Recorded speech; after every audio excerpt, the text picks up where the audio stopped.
This is something I made in Austin, Texas. And yeah, look at you guys. Hi. It's a different view. I made this in Austin, Texas in the 80s. I always used junk because I didn't have any money.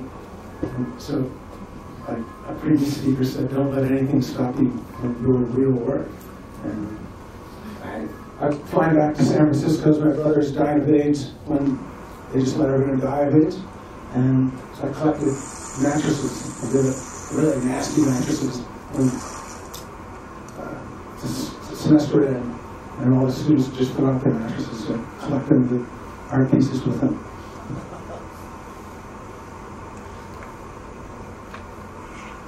Super arrow.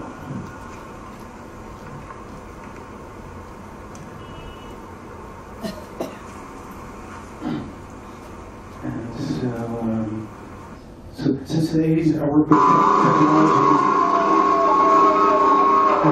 In San Francisco, me and my friends helped start this festival called Burning Man. A 90s thing for me. But I sort of pride myself on doing the first big spectacles there and bringing flamethrowers and sensors and robotics there. So we built strip malls and would burn them and let the whole audience interact with the strip mall for a week before we would have the real fun with them. They were always interactive, and it's this thing between play and fear that I've been obsessed with for years. And one minute you're terrified, and the next minute you're kind of blissed out with joy.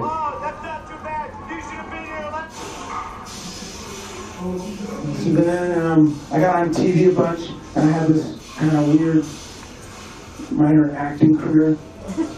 And so I parlayed that into gigs for my art, and would travel the US a bunch and do stuff like this.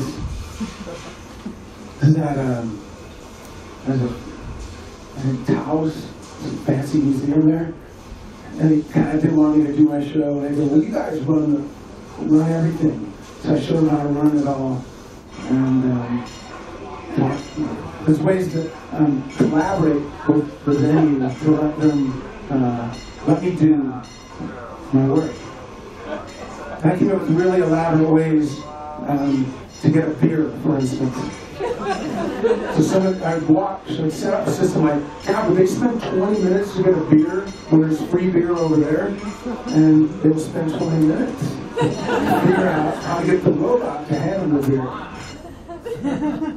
And I collaborate a lot with a lot of electrical engineers, actually, from the South Bay. And a wonderful engineer, Jonathan Foote, helped me build the monkey on your back. I used to do tons of drugs and party and thought I was a rock star. And thought I had to build a monkey on your back that you literally wore and kind of messed with you. Had 4 arms and a tail.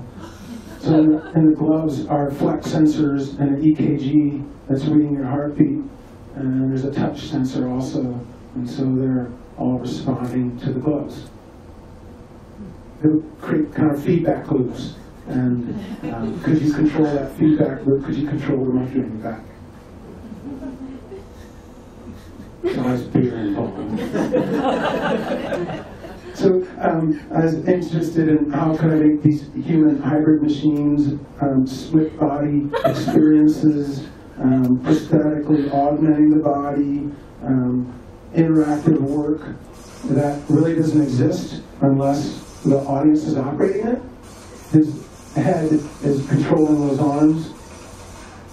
I'm also trying to build extensions of the body that are almost like superhuman extensions. Flight simulator. Fear and play. And so I'm not really that interested in the work if it's not being operated and feel like it doesn't really come to life unless someone's running it. something I did at the Exploratorium, and this is an early EEG project, electrocellular. It's a woman's wearing a headband, and the robot is responding to her thoughts. And this is kind of early out in the EEG thing, about 5 or 6 years ago. And some people couldn't get the robot to do anything, and other people could get it to hug them. And again, kind of feedbacky, loopy stuff, where people got too excited, they really couldn't control the machine. The machine controlled them. Metaphor for our society. And I think often capitalism, something that runs amok, that maybe like the Frankenstein theory. What's going on here? It's the Headlands Art Center. And behind the left, running a little voodoo doll, that's me. And I just took my clothes and made a little robot of me in the corner. My buddy works for George Lucas, and he cast my face. And it's my self-portrait.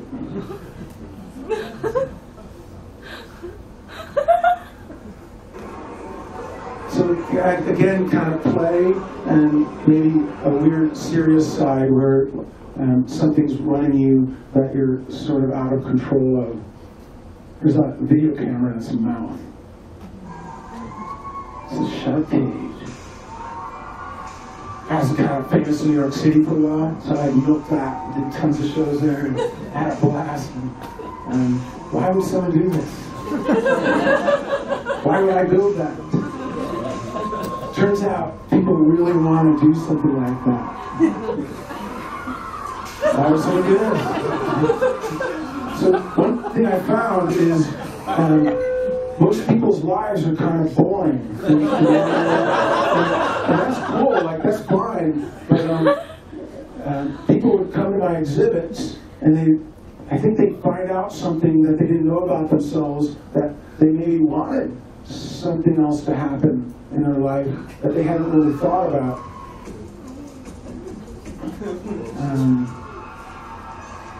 This invention, my buddy Bastian Maris and I invented in Berlin, these propane cannons that are now like every rock band has them. Of course, we didn't patent it because we're stupid artists. I'm very proud of this invention. We did it in the early 90s. And I think Piero's pulling your leg because I always wanted to be a scientist. I think I'm a mad scientist. I love the sound that comes out of my pieces and often amplify that and think about the sounds that the machines make.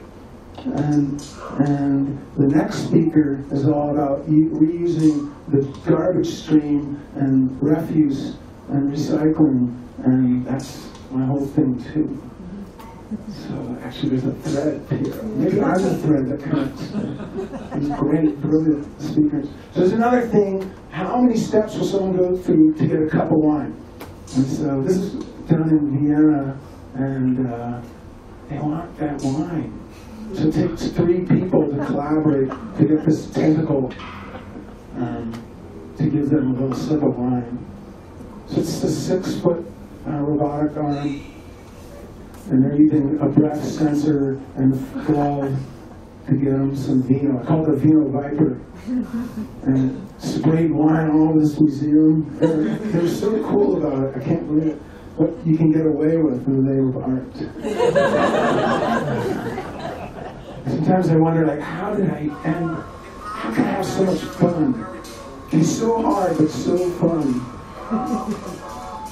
There's a hydraulic arm on the left I built, and then another person on the right is operating a worker proletariat.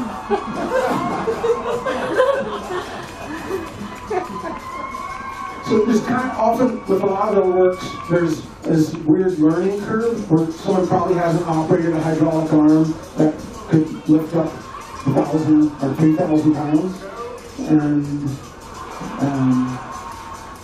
it's fun to watch people just rocket up the learning curve and learn to operate some of this hardware.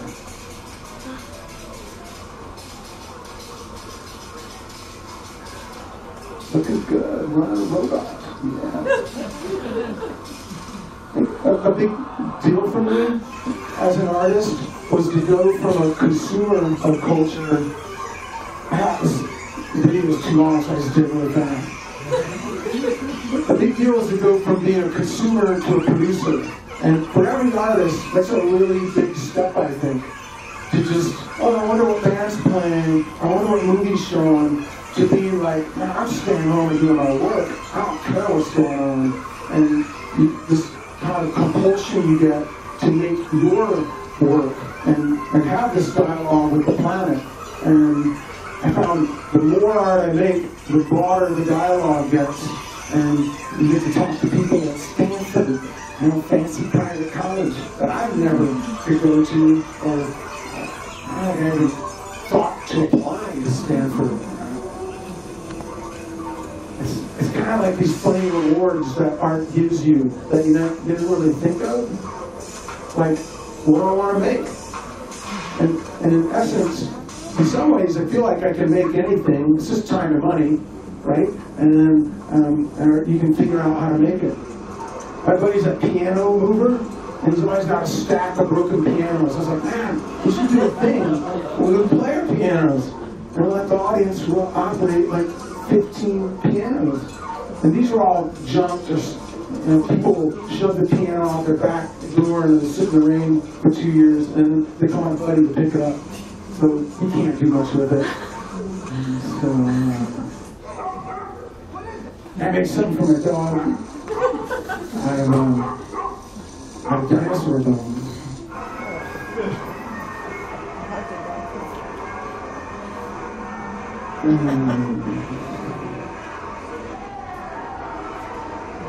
There's this thing we say, it's called obtainium. It's the most precious material on the planet. And you find it in alleys and junkyards and on the streets. It's a 40-pound gyroscope. Actually, it's about a 100-pound gyroscope. It would kind of cut your leg off. I got a super nice pet. I never built anything for my cat, but I got my fish to learn a violin. I swear to God. I didn't believe it when he would start doing it.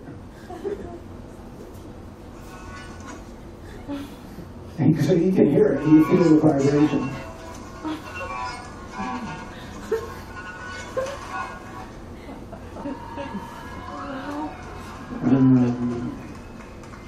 One thing I do a lot is collaborate with people and my friends, and that's like my brain trust. And those are, a source I can draw from. And the Bear is full of freaks and weirdos and visionaries and dreamers. These are all my nature pieces. And so my buddy makes hot rods, and so he gave me an old tire wheel, and I was like, you should help me build the sculpture. And so we goofed around and made the NASCAR Redwoods. Of course, there turns little beer cans inside the wheel. Always beer. This is a thing I did in Prague. It's flying trees. I didn't get much footage of it, but the best was people trying to get in the room.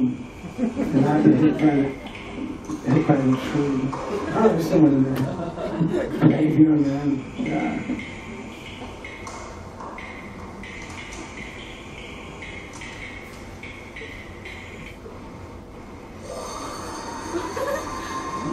Another tree. And so I had this theory that if you make all the work interactive, it empowers people, and it's a step towards engaging with culture and life and society and not being passive. And if you make it fun and ridiculous, it kind of allows them to put their guard down. And every other museum, there's guards who are, don't touch the art, stand back, it's worth $1 million. That's why I said in the museum, keep back. And I tried to think, well, I should do the opposite. Step forward, touch the art might touch you, and engage with it. And it's really no different than engaging with society. or doing something on your block, or picking up trash when it's in your neighborhood, instead of being like, oh, I don't know, someone else, it's not my trash. No show is complete without the New York Fire Department coming, right? It's been interesting playing with law and powers that be and what they want or expect out of an event or art or culture and what they don't want. Patiently going to get a couple lines. And that's something I maybe didn't expect or foresee, but fire department cops, they trip out on some of this stuff. And I don't know, can that be part of the work, or is that part of the dialogue? It is part of the work, and it becomes part of the dialogue almost by accident. This is a great piece. So I did this in Zagreb, Croatia, and in Berlin. This is a machine I built called Sloth that walks on this cable across the room. And I got locals to bring their local grappa. And in Eastern Europe, everyone does it. And everyone's grandpa does it. And they got their own hooch. And so it's a fun project to get to be able to test everyone's hooch. It's a chocolate factory I made in New York City. And I studied with a local chocolatier, a company called Cho, which is super high-end designer chocolate, and so I did my version of that. Obsession with chocolate. There's the barbecue again, and here's the fire department, bye. Sorry to use up tax dollars. Then we went back to barbecuing on the street. Almost all the shows I do food and drink, and I break bread with my audience and drink and walking barbecue. And so the walking motion will kind of move the bratwurst.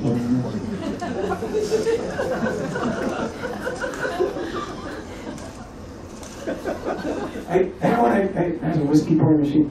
The British Customs has this now. But the walking barbecue, I measured my cat. And I spent like a week, 2 weeks in this little walking machine.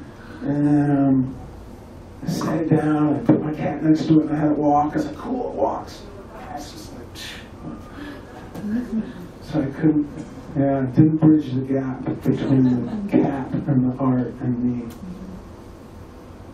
So I videotaped 50 people daydreaming and then projected the videos on the ceilings of the museum in LA. I did this last fall. And then I did a live cam, so you could project yourself up with the other daydreamers. I feel like 30 years later, I circle back to the bed thing, and when I went through trying to process watching my brother die, and trying to do like space out, relaxation. They say daydreaming is really good for you. It's when you figure stuff out, it's how you recharge your brain. I just get a hold of my friends, I'm like, how's it going? They're like, oh, I'm really busy. Sick of hearing that. Like, I haven't been doing anything, I've been spacing out. The handshaking machine. And it's curious what that would be like, and whether people would do it or interact with that. So I loaded up the hand with sensors, and has 3 degrees of grip, and it decides whether or not to shake hands with you and when to let go or not. And then your grip and your heartbeat can influence that.